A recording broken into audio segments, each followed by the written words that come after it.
Baik, Assalamualaikum warahmatullahi wabarakatuh. Perkenalkan, saya Syahrul Rauf, NIM saya sendiri 247110019. Pada presentasi ini, saya akan menjelaskan proyek kelompok saya yang berjudul Apotamin. Apotamin sendiri adalah cetak biru apotek digital berbasis data. Proyek ini sendiri saya kerjakan bersama rekan-rekan saya, yaitu Pak Agung Wilis Nur Cahyo, Bu Lintang Suci Rohmana, Pak Raji Al-Kadria, dan Pak Muhammad Ali Sofian.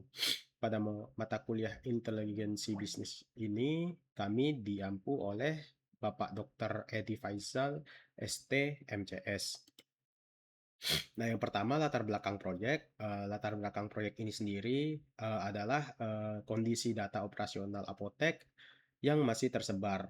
Pencatatan transaksi stok dan pemasok sering berada pada sistem atau file yang berbeda-beda, sehingga laporan menjadi lambat dikarenakan harus menyatukan berbagai file yang tersebar itu tadi. Dampaknya sendiri adalah stock out, kelebihan stok, resiko obat kadaluarsa, dan keputusan yang masih bergantung pada intuisi. Karena itu, proyek ini berfokus membangun alur data yang lebih terstruktur sampai menjadi informasi yang dapat ditindaklanjuti. Nah, selanjutnya, tujuan Apotamin sendiri bukan hanya membuat tampilan dashboard, yang mana proyek ini dimulai dari integrasi sumber data, dilanjutkan dengan eh, penanganan kualitas data melalui ETL, pembuatan model dimensional, dan penyajian KPI. Target pengguna utamanya adalah pemilik dan manajer apotek, dengan staf operasional dan pengadaan sebagai pengguna pendukung. Dari sisi organisasi, rancangan ditunjukkan untuk apotek independen, apotek menengah, dan jaringan apotek multicabang. Nah, pada proyek ini sendiri, eh, beberapa hal yang sudah tersedia mencakup yang pertama blueprint, yang kedua draft paper, yang ketiga prototype dashboard lokal, yang mana yang mana saya nyatakan dengan bukti visual berupa 9 screenshot modul. Di sisi lain, script ETL end-to-end, integrasi ke data warehouse produksi, data apotek nyata, dan machine learning belum tersedia. Jadi Apotamin saat ini adalah sebuah prototype dan rancangan arsitektur dan belum merupakan SaaS produksi yang sudah digunakan oleh apotek-apotek.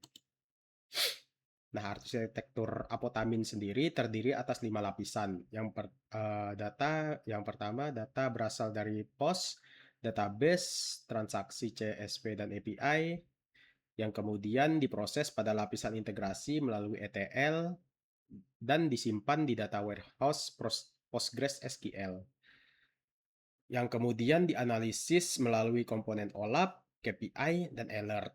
Lalu disajikan pada dashboard. Pemisahan lapisan ini membuat tanggung jawab setiap komponen lebih jelas dan memudahkan pengembangan secara bertahap. Proses ETL dirancang melalui 6 tahap. Yang pertama, distandarisasi, dibersihkan, dan divalidasi. Kemudian dilakukan enrichment untuk mendapatkan kunci dimensi, deduplikasi, serta agregasi dan kalkulasi revenue, COGS, dan gross profit. Data yang tidak memenuhi aturan diarahkan ke quarantine zone. Nah, dataset dalam paper kami sendiri adalah simulasi 1000 apotek dengan histori dari 2024 sampai 2025. Script ETL yang dapat dilampirkan belum tersedia, sehingga bagian ini merupakan uh, bagian rancangan teknis. Data warehouse menggunakan star schema dengan fact underscore sales sebagai tabel pusat, yang mana grain-nya adalah satu item dalam satu transaksi. Fact sales terhubung ke 5 dimensi, yaitu apotek, obat, waktu, pelanggan, dan pemasok. Untuk teknologi stack, prototype dashboard menggunakan React.js dan Chart.js. PostgreSQL, Airflow, Python, Fast API, Druid, Presto, Redis, dan komponen monitoring merupakan stack yang didokumentasikan dalam rancangan dan draft paper, bukan seluruhnya artefak yang sudah dapat kami jalankan pada saat UAS.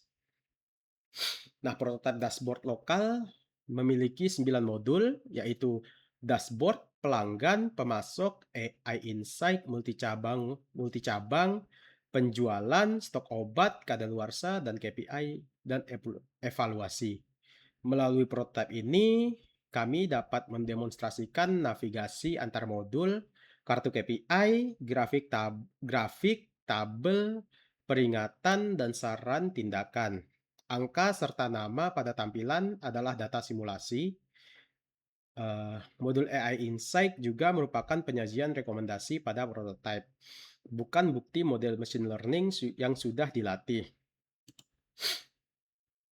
Nah, yang pertama, ini merupakan dashboard prototipe dashboard kami.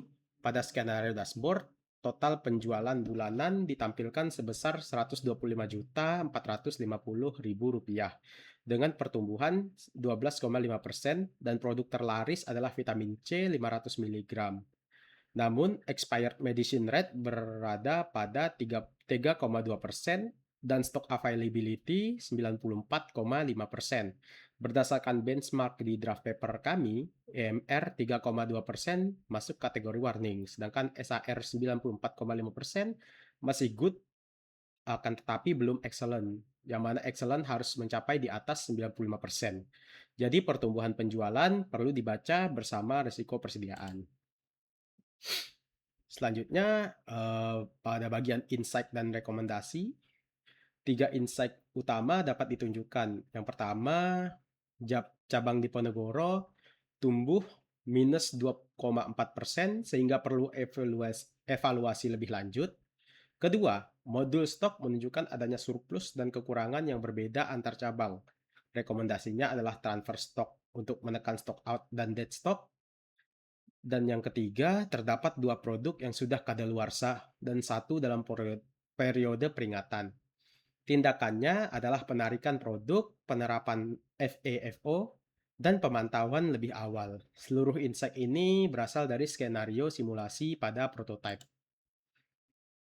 Nah, output proyek ini sendiri terdiri atas blueprint yang sudah selesai, draft paper yang masih berupa draft, serta dashboard lokal yang menyajikan 9 menu, 9 menu dashboard. Nah, untuk script ETL, buku, modul, dan laporan proyek terpisah, itu sayang sekali belum tersedia. Nah, tantangan terbesar kami sendiri pada perancangan arsitektur BI adalah memastikan rancangan data dan ETL tetap realistis ketika dataset masih merupakan data simulasi.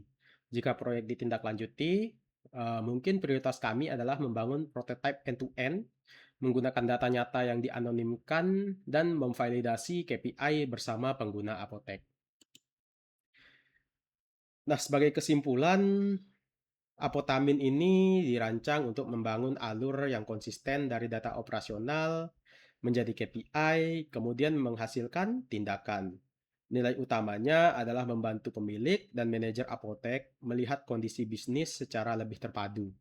Proyek saat ini masih berupa rancangan arsitektur dan prototipe lokal, sehingga pengembangan berikutnya harus berfokus pada implementasi end-to-end dan validasi data nyata. Nah, mungkin sekian dari presentasi saya. Mohon maaf apabila ada kesalahan kata. Akhir kata, wassalamualaikum warahmatullahi wabarakatuh.